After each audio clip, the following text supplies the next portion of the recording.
What if I told you you can multiply your fasting results by 2 to 3 times just by eating the right foods after your fast? And 99% of the people don't know this. Hi, I'm John Valentine III, and welcome back to my channel, As Val. It's been a while since I've dropped a video due to the grieving the passing of my mother, Jacqueline Valentine. I want to dedicate this video to my mom and let her know that me, Jill, and Justin, and all her grandkids miss her more than she knows. Alright, so in today's video, I'm showing you how I refuel after a fast. I keep it clean, I keep it simple, and I focus on the foods that your body can actually use, like eggs, beef, and real whole foods. No sugar, no oils, nothing processed. But first, a quick disclaimer. I'm not a doctor or licensed professional, so always consult with your doctor before fasting. And with that being said, let's get started. We're going to break it down in about 3 sections of why the refeed matters. All right.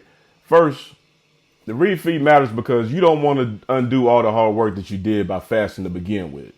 All right. You want to keep your insulin levels down to continue fat burning after you refeed. OK, so you don't want to break your fast with any kind of carbs, sugars, or anything like that, because that's just going to spike your insulin level. And when your insulin level comes back up and it's spiked, not if it just elevates a little bit, but with carbohydrates and sugars, it's going to spike. And once it spikes, it's going to go straight to fat storage, and that's not what you want. Okay, so you want to keep it clean by eating meat and eggs, and you can eat some vegetables when you break your fast, but that's mainly for people that have been fasting for a while and it's become their lifestyle. When you first starting out fasting and it's new to you, you want to get the most out of your fast. Definitely just break your fast with meat and eggs and keep it that way, or bone broth or something like that. Most people do the bone broth when they first breaking their fast just to wake up the digestive system for the main food that's coming after it. So it'll be ready to process it, and all your gut microbiome will be able to absorb all the nutrients for you. But you don't want to break it with any kind of sugar at all, and that includes drinks or anything like that, okay? Because like I said, you don't want to do all that fasting and all that work to get to burning your fat off with your fasting, and then just mess it up by eating foods that you shouldn't eat, mainly carbs and sugars. All right. Now, let's talk about why meat and eggs are good first food. Basically, eggs are gentle on your stomach for one. So after fasting for that long amount of time, you want to eat the eggs because it's gentle on your stomach and it can be digested easily by your stomach. And plus, it's high in protein and amino acids, so it's good for refilling your muscles with the nutrients that it needs. It's good. It has good choline that supports your liver and your brain health. They don't spike insulin. And like I said, they digest easily after like a 24, 48, or 72-hour fast, especially. So it's gentle on your stomach, because a lot of times when you fast like that in the beginning, especially when you're doing like 24 for the first time and 48 and those longer fasts, your stomach, you can feel it, it'll grumble a little bit, and you can feel it rumble, and you have to go to the bathroom or whatever right after you eat sometimes. But eggs is easier on your stomach, and that's another reason why people do the bone broth, just so your body can digest it better and it just don't go straight through you. But eggs are good for that. And like I said, eggs is the best thing you can eat, period, on a daily basis. Good for fat burning, good for muscle replenishment, all that stuff. And it's good for stabilizing your appetite so that you don't have no cravings and no crashes from like you do when you eat sugar and carbs, okay? But eggs is real important to keep and just be part of your everyday diet, especially when you're fasting, okay? And also, a lot of times I do beef. Beef is a slow digesting food, and it stays with you longer, and it curbs you from having hunger later on. So like usually if I break a fast, anytime I break do a 72-hour fast or 5-day fast or 7-day fast, I still will only do like a 24-hour fast the day after. So when I refeed breaking the fast, I'll wait 24 more hours because I want to extend that fast to get to maximize the fat burning and the autophagy of cleaning my cells up. So I want to maximize that. So when you refeed, And especially when you don't eat carbs, it's going to extend that fast and allow you to burn more fat. And like I said, continue autophagy, kicks your stem cells in. On the refeed, them stem cells really go to where you need them to go in terms of healing and getting rid of inflammation. So beef is very good at slow digestion, but you can eat chicken, anything like that. But beef is just my thing. I do ground beef, grass-fed ground beef, steak, anything like that. But any kind of meat is good to eat when you break your fast, whether it's chicken breast, chicken tenders, anything like that. Chicken thighs, skinless, boneless, skinless chicken thighs. Salmon is real good. It's a very good meat to eat. Salmon is very good.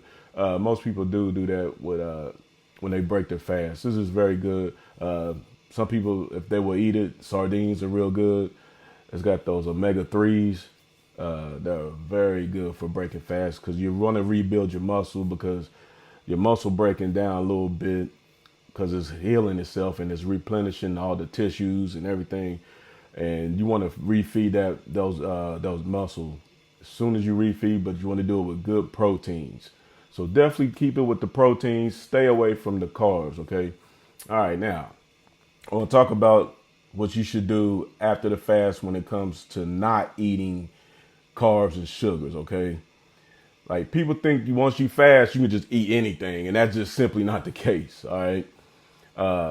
So you don't want to break your fast with no sugar, no pastries, no bread or cereal, no kind of fruit juice or soda for sure, no seed oils like vegetable oil, canola oil. You don't want to cook anything in them anyway because of the chemical makeup, and it's just not good for you. Basically poisoning your body. No desserts and no heavy carbs like pastas or anything like that, okay? All these cause you a huge insulin spike, which kills any progress you made fasting to begin with.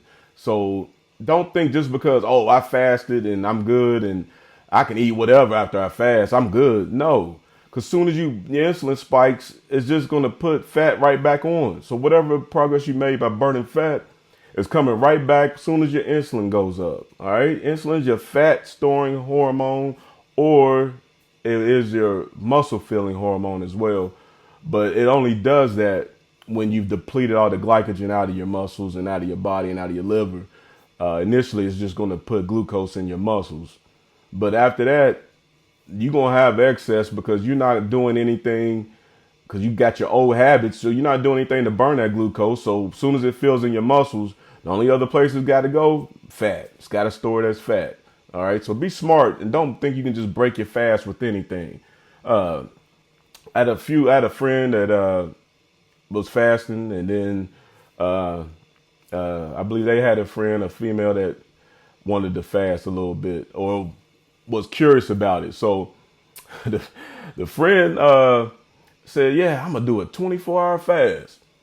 So I guess the lady does a 24-hour fast and then breaks her fast with fried potatoes and some biscuits and gravy. Like in their head, like people's head, they think that just because they fasted for 24 hours, I can eat anything. But no, what happens as soon as you fast for those 24 hours and break it with biscuits and gravy and fried potatoes, your insulin is spiking instantly. And when it spikes because of the glucose level, it's going to spike. So it's got to start storing that.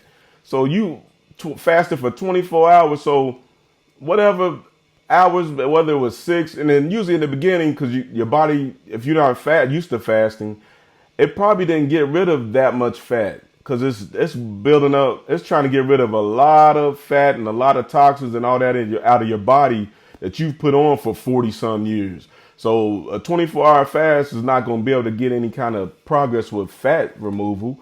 So as soon as that insulin spike happens, she just put that fat right back on. So what'd you fast for? You suffered all day long to fast and think you're doing something, and then you're going to just spike it by eating whatever you want. It does not work that way. So please do not break your fast with fried potatoes or pasta, spaghetti. No, none of that. Because you can't just fast and think you're good and then eat whatever you want. It doesn't work like that. If you're going to fast, you got to truly make it a lifestyle And you have to fast to lose weight and to heal your body of inflammation. And you can't do that if insulin is high. So anytime you break your fast, break it smart. All right. So the bottom line is, don't let a fast go to waste. Refuel smart, keep it clean, and keep your momentum going for when you fast, and continue it after your refeed, so your body and extend it, it'll continue the fat burn. Okay. So don't stop. All right. So if you have any questions, put them in the comment section. I'll answer them in a future video. And thank you for watching. Like and subscribe.